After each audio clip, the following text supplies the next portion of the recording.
بسم اللہ الرحمن الرحیم، السلام علیکم۔ آپ تک نیوز میں خوش آمدید۔ میں ہوں میاں نواز کریمی اور چلتے ہیں آج کے کچھ اہم خبروں کی جانب۔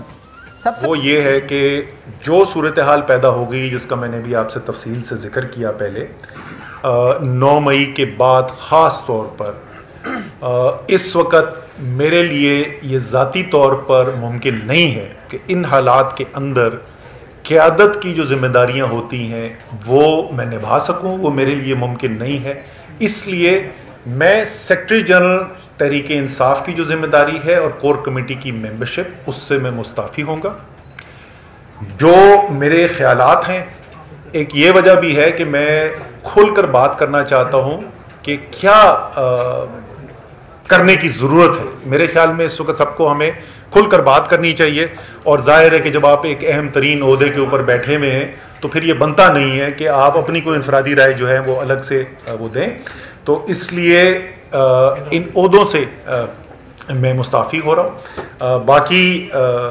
17 مہینے گزرے ہیں، میں سیکرٹری جنرل کی ذمہ داری میں نے نبھائی ہے، جس میں 13 مہینے سے زیادہ جو ہے وہ شاید تحریک انصاف کا مشکل ترین وقت تھا، اور میں دل سے شکریہ ادا کرنا چاہتا ہوں اور خراج تحسین پیش کرنا چاہتا ہوں تحریک انصاف کے ورکرز کو، لیڈرز کو، ٹکٹ ہولڈرز کو۔ جس طریقے سے میں نے ان کو محنت کرتے دیکھا ہے، جس دلیری سے، جس حب الوطنی سے میں نے ان کو کام کرتے دیکھا ہے، میں بحیثیت جو میری ذمہ داری تھی سیکرٹری جنرل، میں ان سب کا، جیسے میں نے کہا، میں دل سے شکریہ بھی ادا کرنا چاہتا ہوں اور میں خراج تحسین بھی پیش کرنا چاہتا ہوں۔ میرے خیال میں یہ ورکر جو ہیں، تحریک انصاف کے کارکنان جو ہیں، یہ محب وطن پاکستانی جو ہیں، یہ پاکستان کا ایک بہت بڑا اثاثہ ہیں۔ اور ایک دفعہ پھر آخر میں یہ مطالبہ کروں گا کہ ان میں سے بہت سارے اس وقت بے گناہ لوگ جنہوں نے کوئی غلط کام نہیں کیا ہے، اس وقت اسیر ہیں، اور ان کو فی الفور ان کی رہائی ہونی چاہیے۔ میرے خیال میں کیا کرنے کی ضرورت ہے پاکستان کو اس بحران سے نکالنے کے لیے، اور آخری جو ہے وہ میرا لائحہ عمل آگے کیا ہے، وہ میں یہ 4 چیزیں آپ کے ساتھ کور کروں گا۔ سب سے پہلے تو جی 9 مئی کو شروع کرتے ہیں۔ 9 مئی کے دن جو واقعات ہوئے، اس کی مذمت جو ہے وہ تقریباً تمام لوگ کر چکے ہیں، لیکن میں ذرا سے تفصیل میں جان چاہتا ہوں کہ کیوں وہ واقعات جو تھے، 9 مئی کے جو واقعات تھے، وہ کیوں ملک کے لیے خطرناک تھے۔ جو اس دن ہوا، لوگوں کی جانیں گئیں، زخمی ہوئے لوگ، املاک تباہ و برباد ہوئیں، سرکاری بھی اور نجی بھی، لیکن شاید سب سے زیادہ جو اس دن خطرناک بات ہوئی کہ ایسی تنصیبات جن کا فوج سے تعلق تھا، ان کے اوپر حملے کیے گئے۔ فوج کا پاکستان کے اندر کیا اس کی اہمیت ہے؟ میرے خیال میں اس کا سب سے اچھا تجزیہ عمران خان صاحب نے پیش کیا، اور خان صاحب نے جیسے، اور ایک دفعہ نہیں، ایک سے زیادہ دفعہ وہ کہہ چکے ہیں یہ بات کہ مسلم ممالک کی طرف اگر آپ نظر دوڑائیں پچھلے 15-20 سال کے اندر، تو آپ دیکھیں گے کہ کس طریقے سے تباہی دیکھی گئی ہے مسلم دنیا کے اندر۔ اور خان صاحب نے ایک سے زیادہ دفعہ کہا ہے کہ اگر وہ نہ پاکستان میں ایک ڈسپلنڈ اور طاقتور فوج ہوتی تو شاید ہمیں بھی ویسے ہی حالات دیکھنے کو ملتے جیسے شام کے نظر آئے، جیسے عراق کے نظر آئے۔ اسی کے ساتھ ساتھ خان صاحب نے یہ بھی کہا کہ مجھ سے زیادہ پاکستان کو میرے فوج کی ضرورت ہے، بحیثیت وزیر اعظم کہا تھا یہی کنونشن سینٹر میں۔ تو ایک خاص فوج کی اہمیت ہے پاکستان کے اندر، اور ظاہر ہے فوج کی طاقت جو ہے صرف اس کی بندوقوں سے نہیں ہوتی، فوج کی طاقت جو ہے وہ جب قوم پیچھے کھڑی ہوتی ہے تو فوج کی طاقت بنتی ہے۔ اور اس دن جو مناظر دیکھنے کو ملے، وہ نہ صرف قابل مذمت ہے، بٹ ایک بہت بڑا لمحہ فکریہ ہے پاکستان کے لیے کہ کیوں ایسی صورتحال پیدا ہوئی، اور ظاہر ہے اس سے جو پیغام گیا ملک کے باہر، وہ بھی انتہائی تشویشناک پیغام ہے۔